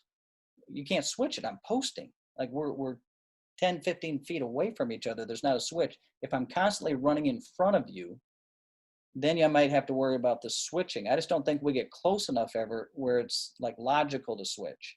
So we have to bring, if they're sagging and that guy cuts, I have to bring my guy down first with the vertical slack, and then I'll explode and try to drive it because I don't want those guys colliding. And early on, that's the fan cut's really good for that too. So if your guys aren't very good at vertical slack, they don't understand. Just make more fan cuts, because then we're not going to run into anybody, and we're going to have the same driving gap. Coach, we've ran 5 out in regular dribble drive, but we have a 6'10" center in our league that when I went 5 out, the coach would just have him guard whoever the worst player on the floor was shooting wise. So he wouldn't go any further than the volleyball line that's like in the key area. Yeah. What ideas do you have for that, or anything other than find a better shooter? Yeah. Yeah. And again, whenever, I mean, that's the bounce out game and ball screen game and some of those things. And I didn't show a lot of that. Probably find it pretty fast. Would you use people? I know you don't really do it. Would you use that player as a dribble handoff guy, a screener, to create shots for other people so they can't switch it? Or right. So I like the roll and replace, and we haven't done it yet. And I've really spent most of the spring looking at it. So if we took the scenario of the ball's on the wing, and we got to penetrate, pitch, and post, our 5-man is down low. And if I'm driving that ball, and maybe I'm a marginal driver, marginal player, but I get to that elbow and I make the quick pitch, and we've just talked about you could respace it, you could fingers cut, keep going. I like that ball running into a ball screen right there. And whenever there's a ball screen in the middle of the floor, it's roll and replace. And so that 5-man who's been sitting in short corner, sitting under the net for button hook game, now he becomes the replace man. And so now you're bringing him out on the perimeter, and you have someone else. I always want like a thrust to the basket and something pulling away from the basket. So, you know, Princeton's kind of fun for that with the chin. You got one going down and one fanning away. This roll and replace to me does the same thing, and it brings your center out. And now that 6'10" player has got to be able to defend, you know, maybe he's got to touch a roller, and then he's got to maybe close out to a 5-man on the replace if he decided to play that way. And then to me, the reason that throwing in some ball screens might be a fun idea within the flow of not making a fingers cut, but running into that ball screen and then always rolling, replacing, is that one, the defender isn't just worried about defending the drive. His eyes start to get averted to the defender and the game plan of how we play this ball screen. We're going to switch it. Fine. Switching is not as easy as you think because there's a lateral jump out, which is easy to cross over. Now I got you leaning. I like that. Or you're just going to hedge. You're going to blitz. There's all but I want to mess up with your communication system defensively. And I think throwing in some random ball screens would do that. And then I know that every player in our program knows how to play when the ball's thrown back. So button hook, we go to the elbow, the guy escapes, we throw it back. And it's really just the same thing. And now we've just moved people around a little bit more. So those are just some ideas that I'm toying with. When we are in that Princeton type action, our tap chin type thing, whenever we don't get it off that top flare, we're curling, and now we're stepping out our 5-man. So now we're 5 out. And so like if you weren't going to guard our 5-man, and lately our 5s have been able to shoot, but before that they were legitimate post players. But the floor started to get spread a little bit different, and now we've got some dribble at back cuts or hand cuts or fake hand cuts. But that 6'10" guy's got to do a few more things other than just stand and guard, a bad player and protect the rim. But the other thing too, like that one clip I showed you, is to take out a shot blocker with those seals by putting 3 guys in a line, middle of the floor, button hook, and then under the net, and then just get underneath him and take out his legs on those seals. And just another thought. Coach, just out of curiosity, what did you score on the most? Driving kicks, Barclays, post-ups? Did you have anything like that where you have it percentage-wise of what you scored on the most? No, I don't. And I know it varies each year. And in some ways, I'm glad I can't answer that question like as clear as I should for as much as I care about this stuff. Because, guys change so fast on you, and usually in the right way, is that he can't do this and he can't do this. And all of a sudden, because he gets so many opportunities and protection plans so that, we can still play him and not have to suffer through, his mistakes, because we can protect him with some things. It really just comes down to sometimes like what those guys do best in finding that identity to a team. There's those I call them napkin things. Like everybody should be able to put their offense on a napkin and put their defense on a napkin, things that are really important to you. And I know there's a bunch of details underneath, but you got to know the napkin stuff. More importantly, your guys have to know that. And then after that, we're searching, we're fighting for that identity. And then we're searching, as the year goes, and hopefully we're not losing too many games while we're searching, but what are we going to be best at? And then we want that stuff to happen the most often. And we'll manipulate it through some calls. We'll manipulate it through maybe which lane some guys are running. We want to get to their best stuff early and have it happen the most often. Like if a team's not very good, I'll just take example, the Fan. We had some wing shooters that were really good, but they weren't great penetrators. And you put them in the corner, make a fingers cut and drive. They were so well scouted and they were such good players. They weren't coming off. And our guy up top wasn't that great. And if we're just going to turn that game into a one-on-one game. And so again, we worked some Barclays, we worked that. But when we found when we could put those guys in fan situations, our slower guys that could shoot, and now they could make a guard-to-guard pass and they fan towards the wing like they're getting a bottom flare.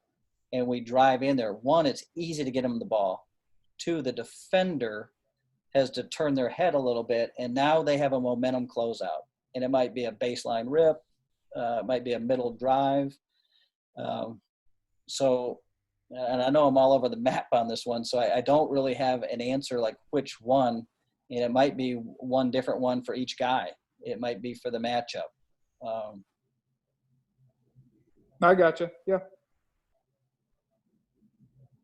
But I guess it kind of goes back to is that it's just a bunch of concepts blended together. I mean, all 5 guys need to know how to play together and play off of each other. I'm not discounting that part of it. I'm just telling you that the emphasis of it is, it's why we start right in front of that basket, is to score the ball. And if we don't need any screens, we don't need any fans, we don't need anything, and we can just drive it and score it, let's do it. And we can just shoot stationary threes, let's do it. Let's not run any of that bounce out stuff. But there's going to come a day where we have to, and we can. And so maybe it allows us to play against somebody that's better than us, and we can't get through there on that first line or second line. It's going to take us a little bit while to break their shell.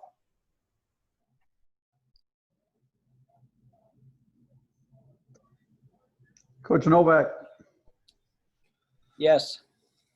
I've been on your website and I saw a call sheet. Can you elaborate how you develop it? Do you develop it by isolations or attacking certain players or certain areas, or 3-point shots or inside shots, or Yeah. how do you go about developing that call sheet? So we'll do a new one of those for every game, and we do put in a lot of stuff, and a lot of stuff we don't even use, but it's more about teaching them how to learn at the beginning of practice. So I like to have it with each position, so like 1 through 5, and then I put their names, like guys that are usually playing point guard, and their backup, and then their backup, and then their backup possibility. And so kind of for each position on the floor more than anything else. And then we'll start with drives. What are some of the best things that we've got to get this kid a drive from that side of the floor? And then it's a post up. We need a post up for each one of those guys on the floor. What's our best one, or how do we get into it? How do we get that guy into a quick? Maybe we need to run a little action and then into a quick, which is the dribble at back door. And then after that, it might be like a 3-point shot. And then but each position has one of those, because I can't remember them all kind of sometimes on the heat of the battle. And then on the back, I usually just have a couple things like, this is just what we're good at. There's some things on the other side that we want to get good at. We're not quite there, but there's some things that we're just good at, and we're going to run those. And then there's also just movement. So we'll have like 3 different things that we'll do just to move you first. And if I feel like the ball's not moving enough, or we're not sharing it quite well enough, we can run a couple things, and everybody's going to touch the ball really fast. Nobody's going to turn it over, and then we're going to get to what we do. So it doesn't take that long, but at least you got to touch the ball. And maybe once or twice a game you need to do that, and maybe you don't, but it's nice to have in your back pocket. But that's kind of the essence of the play call sheet. And then, there's a couple special situations on there too. We probably don't spend enough time on that stuff, and more time on getting the right matchup. I just listened to this Belichick podcast, which I really liked. He was talking about coaching Lawrence Taylor with the Giants. And he said Lawrence used to come back on the sideline, and he goes, I can tell when he's going to pass, and I can tell when he's going to hand off. And it had nothing to do with the scouting report. And so Belichick goes, how can you tell? And he goes, I can tell who has to block me, because I can see the fear in their face. And, we watch so much film and doing our scouting, and we're watching it offensively and defensively, because how do we think they're going to match up with us? Are we ready to go? Who's our best player? And where does he need to get it in this particular game? So there is that. And then there's the feel in the game that you can kind of see on the sideline, is that I thought that kid was a little bit bigger that he's going against, and he's really small. I thought he was a little tougher, and sometimes you can see the fear in the face of some of those kids, and it's like, you know what, let's ride a couple of these button hook threes and see if we can drive them on the shoulder and make those things. So I don't know, you think maybe I don't do a good enough job in that preparation thing, but that in-game scouting of kind of getting a feel for the look of the other guy's face and who they're having to guard sometimes can tell you too which direction you want to go. I know for us, if we're shooting too many threes and just playing a little bit too soft, and I like shooting threes, but we're just doing it because it's convenient, not because it's trying to win a game. I mean, we'll usually try to get one of those guys in the post somehow, because it just sometimes it gets them some footing, and it might be a kick out, and then we can drive one of those closeouts, because when people are digging in the post, that's, again, one of the hardest closeouts to stop a drive. That answer it? Yes, sir. Thank you.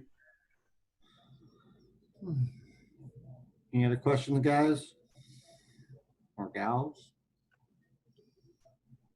Yeah, I got a question about your bigs. When they're not sealing up the lane and they're playing on the baseline, I know a lot of teams sort of use that women's hash as their dunker spot. I noticed you guys tend to play a lot closer to the lane line. Is that by design, or did I just happen to catch that on a couple clips? No, we do. So again, this sealing stuff that we started doing about 2 years ago. Before that, we were always below the basket, and we wouldn't be in that short corner. We wouldn't be out that far, and so it was always relocation. You know, I think typical dribble drive.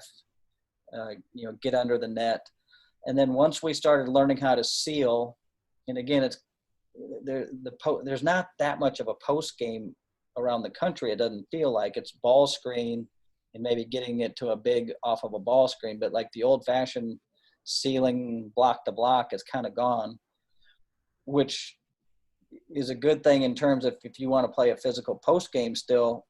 Those post defenders are not what they used to be 5 years ago or 6 years ago. They're a little bit softer, and they're not used to playing it just because that's not how the game's played as much. So I do like it to be able to seal from that position. And again, we're trying to seal for catching scores there. So we're taking out the backs of your legs and then begging for the ball with one hand. And then the other one is in that goal post. And so we're down here trying to get that, but we can seal it. So they have an option to relocate. And if you're too far away from it, it's hard to relocate. Or they could step in and seal that guy if they felt like he wasn't paying attention. Obviously, if we're in the button hook game, the ball's in the middle of the floor, we're going to go underneath the net and play from the baseline up, trying to get that seal. The one spot that really kind of bothers me, to be honest with you, and I don't know the answer quite yet, is that when it comes from a wing. So you've driven the top maybe and pitched to a wing. We penetrate, pitched, and post, and we decided to drive middle. And that post is opposite. When we're driving that thing, I think the later, we hardly ever can get it to the post when he's relocating off of that angle. It's a hard pass.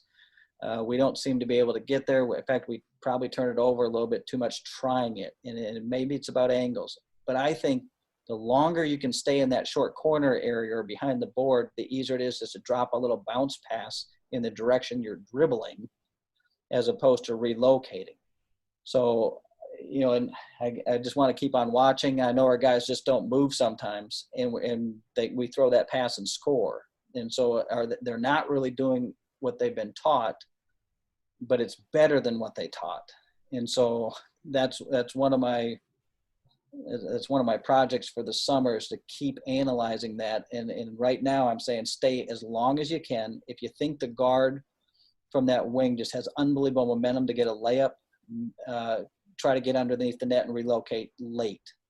If he slows down and starts to go Barkley, get out of there late. But if you can just hold it while it's driving, you feel like your guy helps up, I think staying there in that short corner and just dropping it in off of a bounce pass is the better play. Now, how you translate that so it's a simple way for your posts to understand, I'm not sure. I feel good about our posts because they've been in our program, so I think we could do that. You bring in brand new posts, I don't know, because it's way harder down there than what people think, because you're getting hit and you kind of don't know where you are. And when you're changing sides of the basket early on, you're looking at your feet just because they're not that coordinated, and they get better at it. But what anybody have any observations on that? Whether to always relocate them, whether to seal them, or just try to hold them on that ball side to get some bounce passes in there?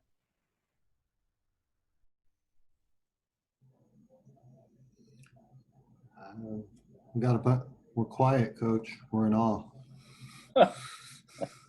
So it sounds like you're thinking almost wait till the ball handler stops his forward momentum or wait until he moves into what looks to be a shot attempt. Is that kind of the direction you're thinking? Yes. Yeah. And that's just coming from the wing.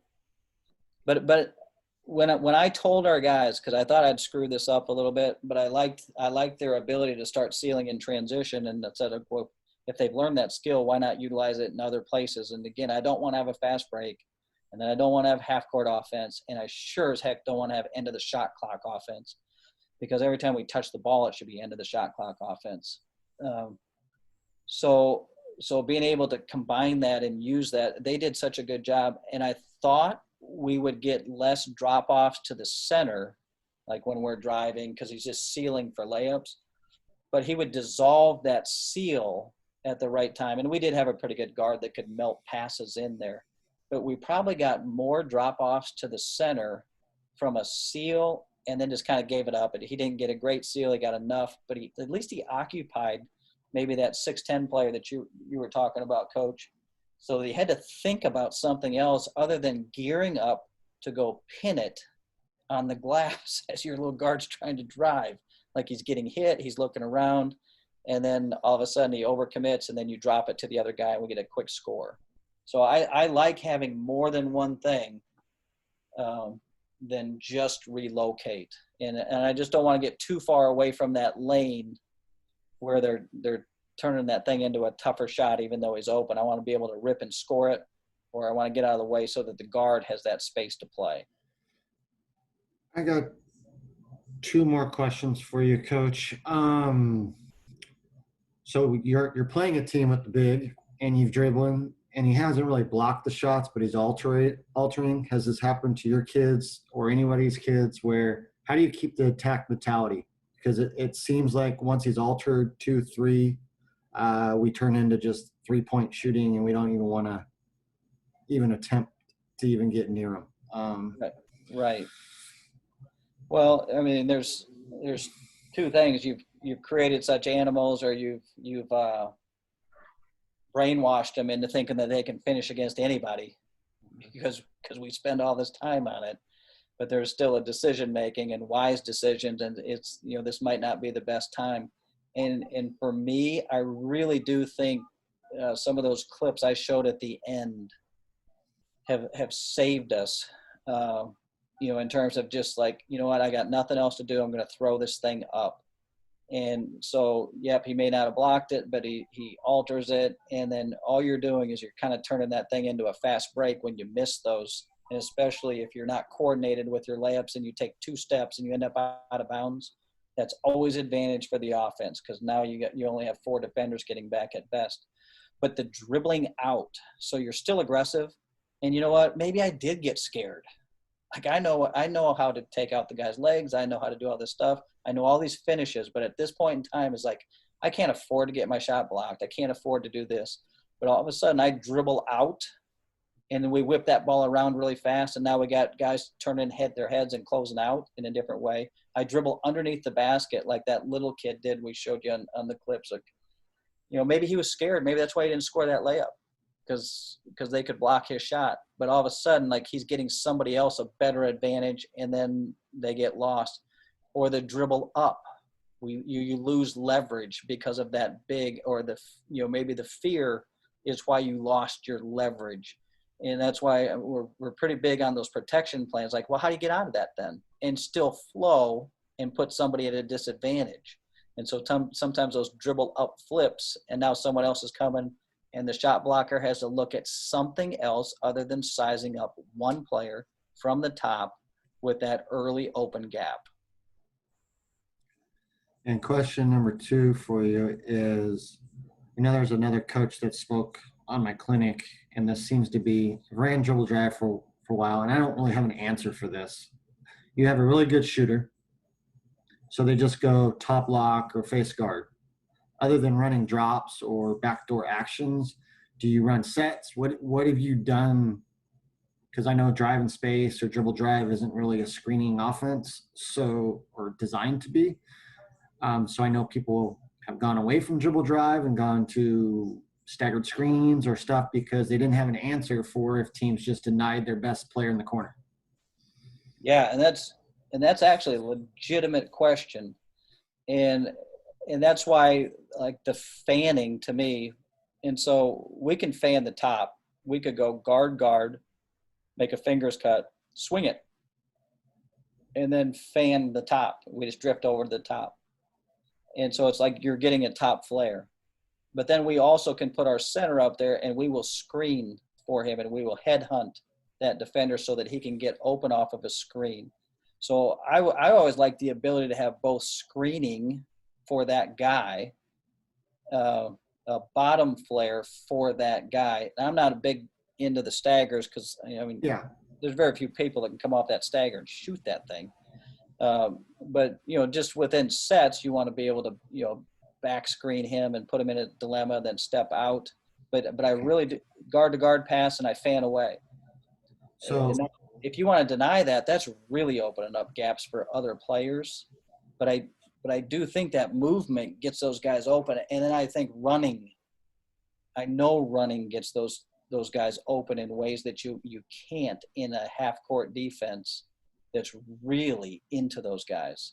So the fact that, one time he's running down the right wing, sometimes left wing, and then he's a trail, and it's hard to keep up with those guys as we keep moving them around. Could you send me that top fan? I somewhat understand what you're saying, but I need to see it visually, I guess. So, or unless you have it. I think I've got it right here.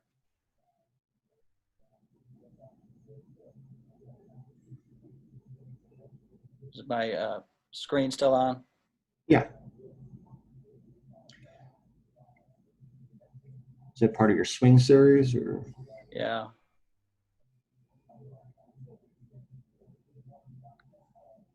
Got some live action.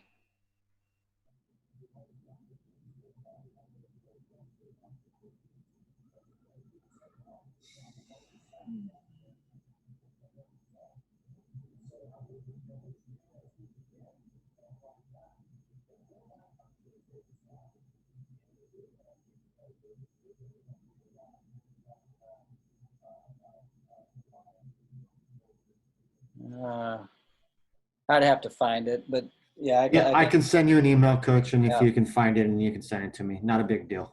But I mean, that's a dilemma at anything that you're running if teams are trying to top block you. But if you can, like, to me, that bounce out game allows you to do something different. And so I would hate to be married to just drive in space, and that's all we were.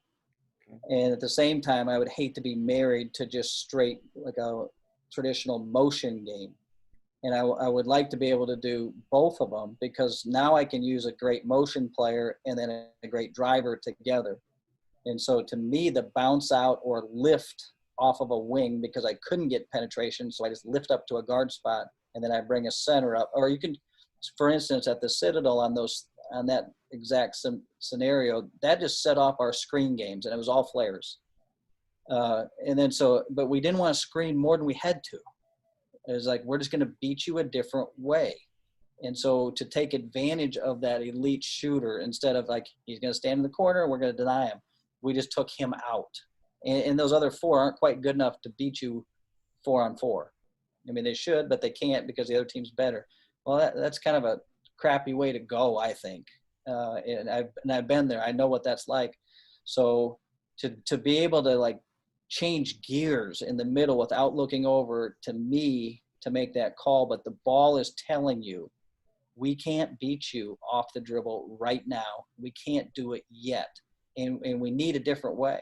It might be a ball screen. So it might be a ball screen roll replace. It might be a flare screen where we're actually physically bringing two guys together and playing that way. So I think it's an easy way to blend multiple styles of play, and you're not either or, with a little bit of creativity. Coach typed in a question. What are your spacing concepts when the ball is double teamed in the low post?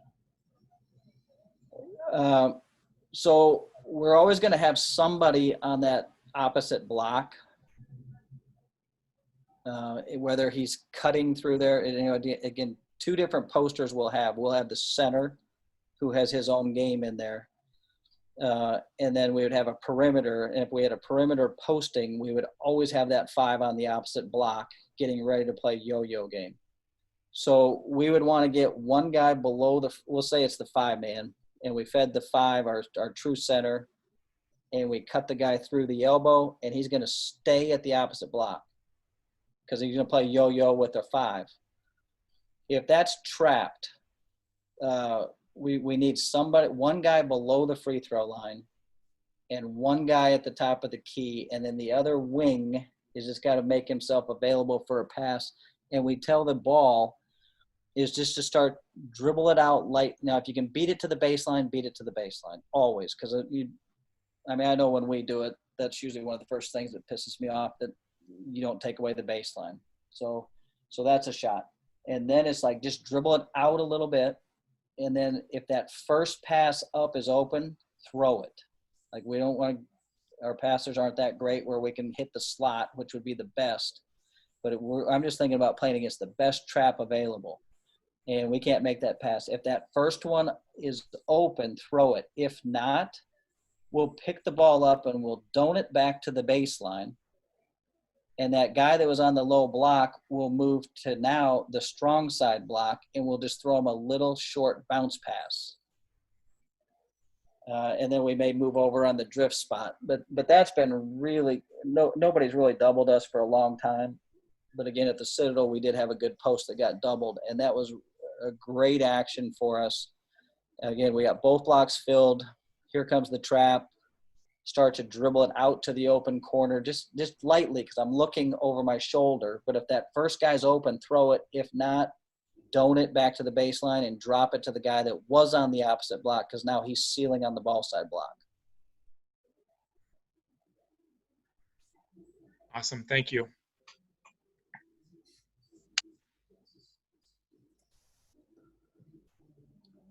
All right. Don't really see anything else, Coach. Well, maybe we just figured out this whole game of basketball. Well, positive note for everybody is I joke with everybody about the coronavirus and all the stuff where if Gobert would have never tested positive, sports probably would have still been playing. And then today we got the announcement that the NBA is back on July 31st, so maybe the world goes back to normal on July 31st. Wouldn't that be something? So, I mean, with all that's going on in the world. So, but I thank you, Coach. If nobody has any other questions, I'm going to stop Coach's screen here. I'm going to throw up mine real quick.